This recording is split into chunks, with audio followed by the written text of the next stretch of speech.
Monsieur Anber. Monsieur Cassavant. Ça va bien? Ça va bien, ça va bien. Live from your hotel room in Los Angeles. You have your media. Well, no, it's not media, actually. This is your corner accreditation, right?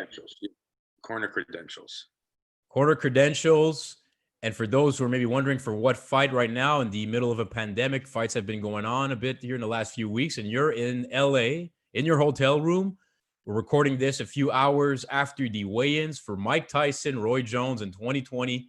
The 54-year-old Mike Tyson against the 51-year-old Roy Jones. Mike Tyson weighing in at 220, Roy at 210. Just your thoughts overall on the weigh-in now a few hours removed from it. You know, Matt, you got to think like it's something really special, you know, to be there watching today. I was filming on my Instagram live, you know, and having Tyson on one side and Roy on the other, and you're looking at them. And it makes you realize your own mortality, you know, that time passes, right? Like I've known Roy since his days as an amateur, you know, and here you are looking at them now at this age, and you realize how we're all victims of time, when none of us remain undefeated against time. But seeing these two legends here, and, you know, it's quite special. Like I'm really honored and proud to be part of this and to be part of this event. I think it's pretty damn cool that two guys like this, you know, are going at it. And I have to say, I'm a little bit disappointed, if you will, at the naysayers, you know, who say, why are these guys doing it? Why are these guys doing it? What's to stop people from doing what they want in their life? You know, what stops them from doing that? What stops them from, why should you be stopped? Now, if you told me that a 52 or a 54-year-old Tyson or Roy Jones was fighting a 25-year-old Arthur Beterbiev or Tyson Fury or Anthony Joshua, you know, then I'd say, well, now this isn't quite right. You know, that doesn't work out quite right. But, you know, we know boxing's dangerous. I mean, at any age, you know, at 20, at 19, at 22, and boxing inherently is dangerous, a dangerous sport. So, but these guys have been fighters their whole lives. And who are we, or who is anybody to say you shouldn't do this, you can't do this? So who are they to say that? And I think back to that silly movie, but it was a lot of fun, Grudge Match. You remember that movie with Robert De Niro and Sylvester Stallone? And there was one line in there, which in a comedy movie I found very, very deep, where I believe Stallone says, or Stallone's character says, we're no longer at our best, but it's the best we got, or we're not at our best, but it's the best we got. And, you know, I think that's probably symbolic of the world we live in now. I don't know if you agree or not, but I think it's symbolic of the world we live in now. You know, this isn't ideal to have boxing under these circumstances. It's not ideal the way we have to do the weigh-in. There was actually a plexiglass in between Roy and Tyson. And I mean, it's not ideal that there can't be fans there. We couldn't even be in the venue where the weigh-in was taking place. I had to film it off the TV in the adjacent room. You know, it's not ideal, but it's the best we got right now. So I think this is quite symbolic that this turns out like this under these times. Well, okay. Well, let's be clear for a few things. I don't necessarily think, first of all, the buzz is there. A lot of people are going to be looking at this fight. The nostalgic part of them is going to be very thrilled to see the return of a Mike Tyson who seems rejuvenated by his training videos of last few months. He took this training camp seriously. Roy is a Hall of Famer. These are classic fighters that in the pound for pound list discussions, when we was being discussed, if both were at the same weight, what would happen? Look, we all know they're not in their primes anymore, clearly. But the fact that they're fighting as an exhibition, let's be clear, in some of the specific rules, I don't necessarily want to get into whether it'll be knockouts, knockdowns. I think this is more like of a fun, exciting conquest for both men to do right now in these times. But I think it's maybe sometimes the attention that this is going to get. We hope it's also going to generate attention from casual fans into the other big fights like what we're going to see in a few weeks, or what we have seen, for example, with Lomachenko and Lopez a few weeks ago. I think that's what kind of people want also, is that attention, that buzz, to be there not only for these type of events, which are not an official fight, but also going to be there for some of the bigger fights, for some of the younger guys who deserve the spotlight. But before I get too far along here, just to be clear, you're working with Roy and Roy's corner, and how much of the interaction with Roy so far leading up to this fight have you had, and how excited is he personally to be doing this? His room is literally right here. Like, you want me to turn the camera around and we can knock on the wall and wake him Yeah, up? maybe we should let him rest a little bit. Yeah, no, Roy, we've had a few laughs since we've been here. We've already had some laughs together, and it's been great. I think maybe the one place where you may be wrong, and it's normal, that you could be, you're not infallible. I'm not sure that fun is, of everything you described, fun might not be the thing, because these guys are too I'm saying competitive. fun for the fans, not necessarily for the fighters. Yeah, maybe fun for the fans. And you know what? It's a fact that it's going to be fun for the fans. And the reason being is that in any sport, we love watching the people we grew up watching. There are people here who are telling me that they were, like, I told a guy, he says, "Oh, you go back a long way with Roy." I said, "We were in Korea together in '88. He answered me, "I was born in '84. You missed out on everything. You missed out on everything at this point. But it's these are two competitors who their whole lives have been about being brilliant in the ring, and they are going. Both of them, don't think for 1 second this is not good. Both of them are going to try to be as brilliant as they can be, for whatever brilliance they're going to have at this day and age. Watching Roy work, Roy can fight. Roy can fight. If anything, it's more physical age and handicaps that limit what his mind can do and what he can do. He's still fast. He throws great hooks. You can go on YouTube and watch videos that he's done when working in training camp with Tom Yankello, and it's going to be something special. And I think the world always, in any sport, we like to see when the legends come out to play hockey. We like to see when the legends come out to play golf. You know what I mean? In all sports, you like to see the legends come back. And in anything, I don't think there's any sport, you introduce an old-time baseball player, the place goes nuts, So people want to see who they're connected to, who was part of their past. And let's face it, there were probably not too many boxers who were more impactful on their generation than Roy and Mike were.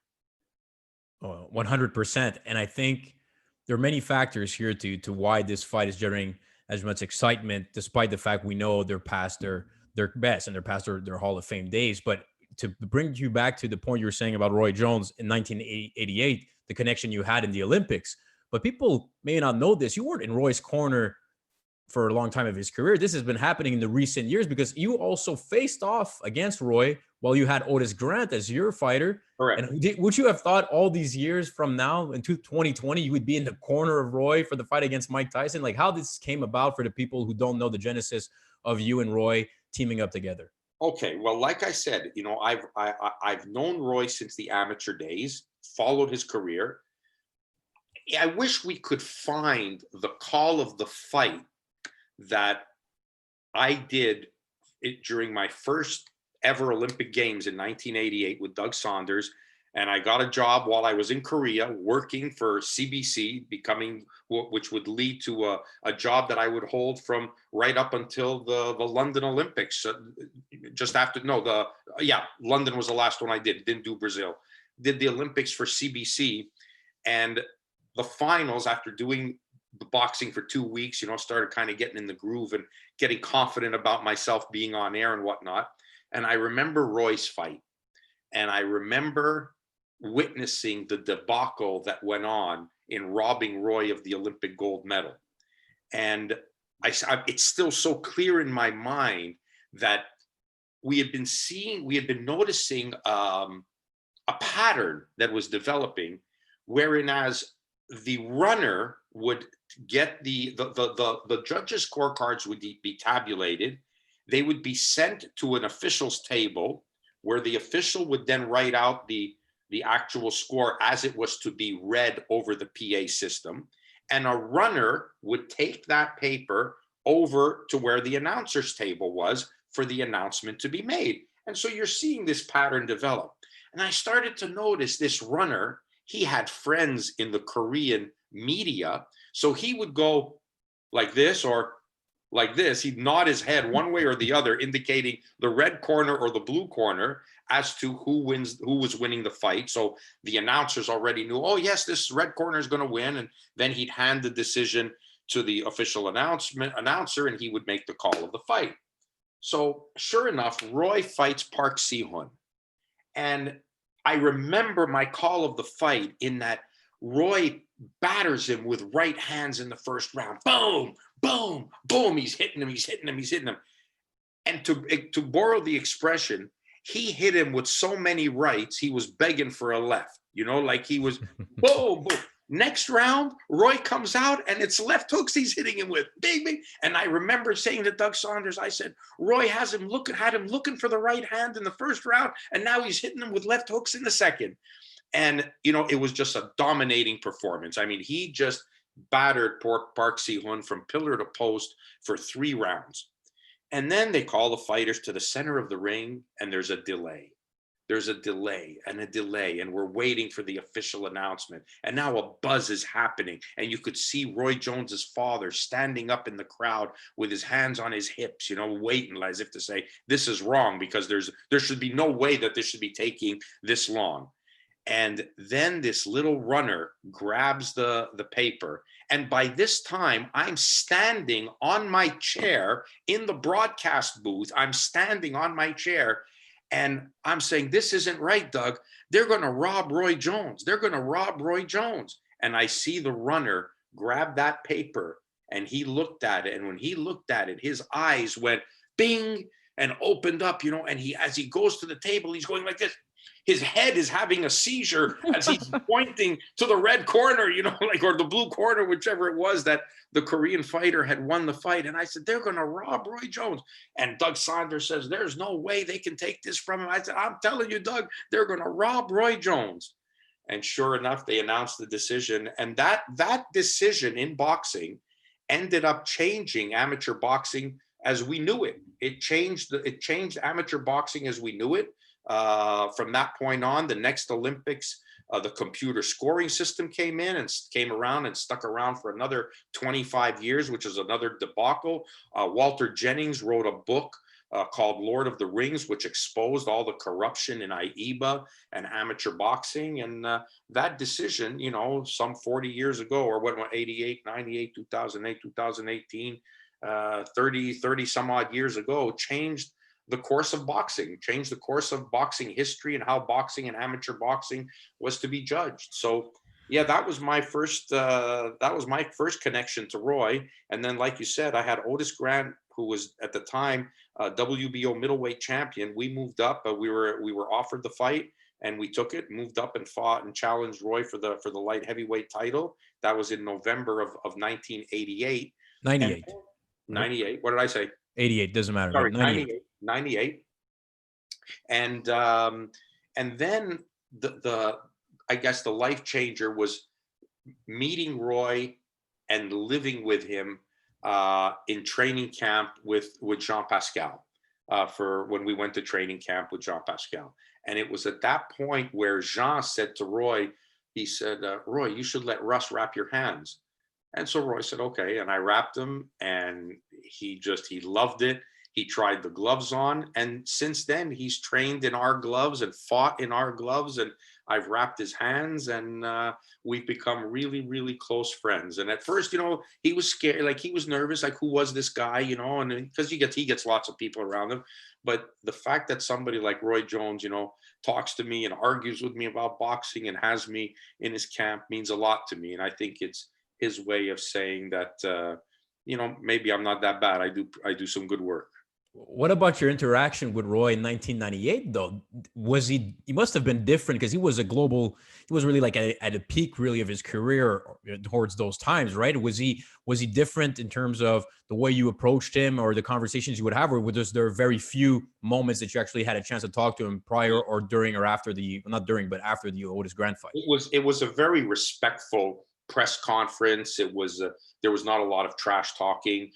I certainly didn't act like a fanboy. My guy was Otis Grant, and I stuck by Otis Grant. And that was it. I was not a fanboy of, oh, wow, it's Roy. I mean, we had known Roy from the amateurs. I'd seen him from the amateurs. So I wasn't, in awestruck like I was. I didn't go out of my way to be, oh, wow, it's Roy Jones. We knew who Roy was. And my concern was for Otis. So, he was very respectful to us. We were respectful in kind. And yeah, there was really no issues. As a matter of fact, the one thing that I remember about a press conference, kind of funny story, was on the undercard. Shane Mosley was on the undercard, and one of the co-promoters on the bill was now his name is I just lost his name. Cedric Kushner, the former South African promoter, and Herbert Mohammed was not Herbert Mohammed.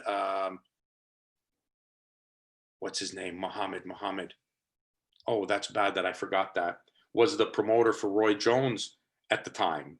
And he got up and made a speech, about being African American and the struggles, and talking about African American and African American and African American. And then, it was a very, very powerful message he was trying to send out. And then you're talking about Murad Muhammad? Murad Muhammad. Yeah. Murad Muhammad, who's very pro-African American. He was talking about, the struggles and the work he had done. And then he sat down, and Cedric Kushner got up and said, I too am African American. And he really is African American, and he's white, but he's from South Africa. He's more African American than what Murad was. Murad is by heritage, not by birthright, but Cedric is born South African. So that was kind of funny when he said that. And Otis, I remember Otis laughing. He said, he really is African. So the press conference was good, and no issues. Roy was just too good for Otis. Like they say, there are levels to this, and Roy was just on another planet in those days. I mean, he was just somebody from another world, just a phenomenal fighter, and one of the greatest to ever lace on gloves. You mentioned that the relationship with Roy, for you being involved more actively in his corner and developing a boxing relationship outside of him being the opponent of one of your fighters, was due to Jean-Pascal training camp. So, Jean, hearing this now, is probably going to want some sort of cut for the factors that are now involved in the Mike Tyson fight. Jean pimped me out. Like I said, from the very beginning, he pimped me out and said I should get Russ to wrap his hands. And Roy said, when I did that, he said, if I'd have had this hand wrap in my career, I wouldn't have had all the hand troubles that I had. And I was thinking that, the greatest fighter on earth should have had, the best hand wrapper doing his hands, you would think that he would, but it's so hard to find good people to do it. And I was proud when he said that, and I remember his face when he looked at it, and like it was almost in disbelief, so it was nice. And I'm proud, that Roy is one of my closest friends in boxing, and we talk outside of boxing and talk other things, and we're friends. We play pool together, and he's just a great all-around guy. I love him.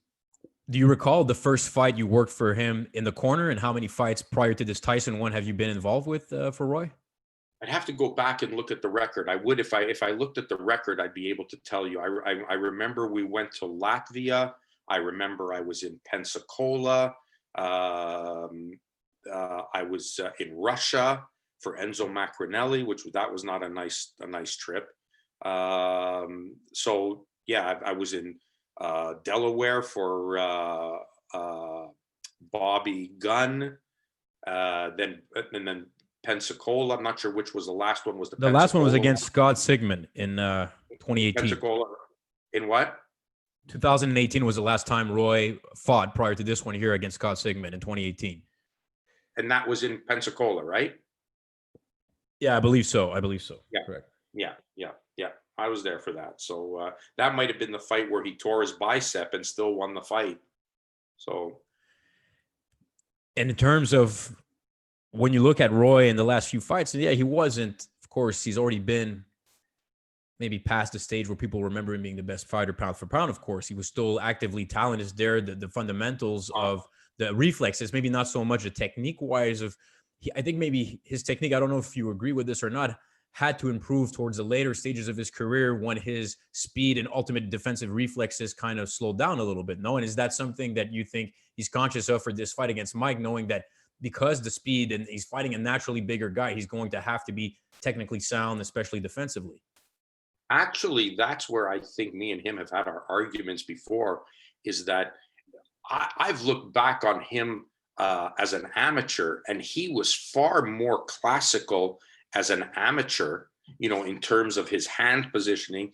And he evolved into a, more flamboyant, if you will, style as more and more his pro career went along. And I don't think he's left that. I don't think he's left that now, it's just that sometimes it doesn't serve him well because of the reflexes, like you said, things he was able to get away with in the blink of an eye before now is a little bit more difficult. But he still does maybe the best Jersey Joe Walcott imitation I've ever seen from a fighter. So from the corner, sometimes we'll tell him Jersey Joe, and he'll make the move and boom, let that left hook go. I'm not sure I'm going to call it against Tyson. We'll have to see how the fight goes on. But boy, when he does that move, it's $1 million. And he's also a boxing historian, right? For Roy. I mean, when you heard him on HBO as an analyst, I really was impressed by his knowledge and his love and his passion for the sport, because a lot of times when he was at his peak of his career in the 90s, in the early 2000s, he didn't seem like the type of guy who was going to be involved with the sport when he left. You thought maybe, oh, this is a superstar who's going to do other things. He wasn't as involved in press conferences or media as he is now. I guess also being a historian of a sport helps him now towards the later stages of his career to maybe make some of those changes or recognize some of these things that he has to do differently, no? You know what, Matt? It's not a coincidence that two of the greatest fighters of my generation, being Roy Jones and Mike Tyson, are both two of the most knowledgeable historians of boxing. That's not an accident. There's a greatness covets greatness, and you learn about greatness and you'll know more about it. Tyson loves the history of boxing. I feel bad that I'm here with Roy, because I would like to talk to Mike about the history of boxing, about those legends that he studied under Customato and understood why they did that. And it reminds me of a quote from Reuben Hurricane Carter, he also was a boxing historian. And he said, if Holly Mims and Zora, I think he said he says, if Holly Mims and Zora Foley have gone to hell, then that's where I want to go to. And he knew who Holly Mims and Zora Foley was, so it's greatness covets greatness. And it's rare that you have great fighters who don't understand great fighters who came before them. No, it's a great asset. And as far as Mike, as you briefly touched upon him, we talked a lot about Roy because you're obviously working with Roy in the corner. Have you ever had interaction with Mike Tyson throughout his career? He hasn't fought in 15 years since the McBride fight. And I think part of this may be a way to redeem himself as one of his last performances. People remember kind of the bad years of Mike, but he's been so much better, or it looks to be so much better, in a better state in his life and stuff like that now, even though he's much older, of course. Did you have any involvement with Mike at all throughout your boxing career? Is this the first time you see him? No. I've talked to Mike on numerous occasions. Next time we do the broadcast from my house, I'll show you a picture of me and Mike. I was with Mike at his one-man show in Vancouver. I've talked to Mike. I did one of my first broadcasts that I did, well, my only broadcast really that I did for HBO International was a Bernard Hopkins fight. And Tyson was a guest with us on air. And when we were off air, I told him that, we had mutual friends in the Hiltons, and we talked about the Hiltons. And I told Davey Sr. that I would be seeing Mike, and he said to say hello. And so I told Mike, I said, Davey Sr. said to say hi. And, he's right away, we clicked and we started talking about boxing. So I've had various interactions with Tyson, and he's always been nice. At the WBC convention in Vegas a few years ago, me and him spent some time talking there. And, he was really nice. He liked talking about boxing. He was in a good state of mind. And, he was pleasant to talk to. I've never had an issue with him. And I remember a lot of the ESPN classic Mike Tyson fights, many of them you kind of monologued away, or the leading, you had some of those involvements, if I recall correctly, here on some of these classic broadcasts of the Mike Tyson early knockouts where you kind of had the lead in towards those broadcast fights, no? What do you mean? For Mike Tyson, weren't you, as well, times I remember seeing you do like the ESPN Classic segments where, Mike Tyson, and leading up to, here is one of those fights for some of those broadcasts we've seen here and throughout the years. Oh And yeah, absolutely. He appeared prominently in the ESPN Classic stuff that we did. Still to this day, and I'm going to tell you, it's one of my favorite things I've ever done in media was ESPN Classic. That was and the reason why it was my favorite was because I wrote all the scripts. I wrote everything for that and did all the research. And when I watched other networks do classics, I said, you didn't tell the story, I told the story. I told the story of the time. I told the story of what it meant. To this day, my proudest moment was ESPN Classic. I just love doing that history. I wish I could revive that.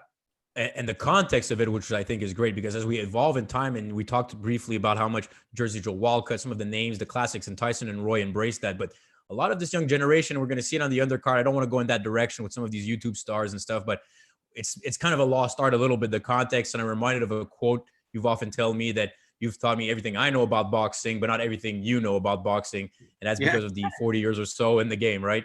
I like that. It's a nice, of course. it's a nice. All right. Two last points I want to get to, because one of the classic arguments we hear a lot about, and we can revive this one due to Mike fighting tomorrow against Roy, a prime Mike Tyson versus a prime Joe Frazier. Who wins according to Mr. Anber? I think it's a hell of a fight. I think it's really a hell of a fight. I think, boy, that's two onslaught styles coming at each other. Who wins? I guess it's which Tyson and which Frazier shows up. Well, I think I'm saying if both are at their best, that's part of the mythical matchup arguments, no? Yeah, that is the mythical matchup argument. Well, let me put it this way. What would you say was Mike Tyson's best performance? Like, when would you say that's the best Mike Tyson? Is it the Trevor Berbick fight? Is it a little bit later than that? No, I think the best, I think every fighter has that great night, right? The one great night where they're unbeatable on that night. For me, I'm going to have to say the one that he fought the best opponent and demolished him in the easiest fashion is Michael Spinks. Michael Spinks should have been, everybody expected him to cause problems and give trouble to Tyson, and he obliterated him, within seconds of the first round. The fight, to me, where Tyson proved what a warrior he was, and I don't know if many people will agree with this or not, but the one that was the first Razor Ruddock fight. Razor Ruddock came to fight. Razor Ruddock was ready, and Razor Ruddock shook bombs off of Tyson's chin, and Tyson fought back. And, he was so respectful of Razor Ruddock after that fight. That was a fight in which he not only looked good, but overcame a very strong and powerful opponent. Razor really went for the fences on that one. He really threw bombs, picked himself off the canvas, came back, firing back again. That was, to me, one of his greatest nights. So either one of those two fights, it's not an easy win for Joe Frazier at all. And then when you think of Frazier against Ali, at Madison Square Garden, that was his prime night. But if you put me on the edge to have to pick somebody, if you put my back to the wall, I'm going to go, both at their best. I think I'm going to go with Tyson. I'm a bit surprised, but I love the pick. And I'll leave you on this because I know you got to rest. You got to enjoy. Why? But ask me why. Ask me why I'll go with that. Okay, well, why would you go with Tyson? Because somebody who fought that same similar style to him, not style to him, but someone who stood in front of Frazier and bullied him and backed him up and caused problems for him. And I'm not talking about Foreman, because that's another different style. Yeah. Oscar Bonavena. And Oscar Bonavena dropped Frazier twice and lost a split decision. Dropped him twice and lost a split decision. So that's why I'm just in my head. I'm just going to, I know we can't ever prove this, but in my head, and with all due respect to Frazier, I'm just going to have to give that little edge to Iron Mike. I can't argue with it, although some would, and I think that's why it's one of those mythical matchups that will always be debated. As soon as we finish, I'm going over and ask Roy the same question. All right, well, the same thing. And I know you have to, so I'll let you go do that. And I know you have some resting. You got to rest up here for a big moment tomorrow night. Enjoy the moment. It's a fun night. It's good for, at least, like I said, the fans. I don't know about the in-ring action. It's going to be probably violent and dangerous at some point. So what is the strategy? You can't go into too much detail here, but how much of a game plan, how much of a strategy can you apply to a fight like this where Mike is naturally the bigger man, but Roy has more experience recently in the ring? I think the speed and execution and stamina of Roy is going to be the difference in the fight. Tyson is going to have that power, and he said today, I'm coming right at him, which you have to expect he's going to do. He's not going to be dancing away from Roy. He only knows one way, and that's to come right at him. You know, we can't get bombed out early, like that would be a disaster. So I think if we can make Tyson expend the energy he needs to expend, and Roy has been active, Roy has been in the gym, Roy gets ready, Roy's in shape. If we can do that and combine it with the speed and the pace that Roy could set, I think that could be the difference in the fight. So not getting bombed out from a guy you know is coming to bomb you out is priority number one, and everything else will take care of itself after that. Can't wait to see it. I can't believe it's 2020 and we're talking about a Mike Tyson, Roy Jones fight. But hey, if we'll take it, enjoy the moment, Russ. Go ask Roy what he thinks about the Frazier Tyson matchup, and we'll watch him right now.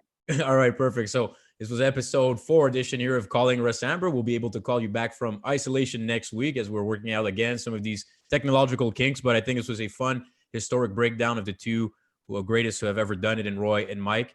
Russ, take care, and we'll talk soon. Thanks, man. I didn't get to show you my new negative. Once again, another negative test. 2 tests within the last couple of days and negative still. So thank God we're still negative, brother. Well, yeah, one of the still few negative times you want to be negative instead of positive. No doubt. Absolutely. Absolutely. All right. Thanks very much, brother. See you soon. Take care, Russ. Bye-bye.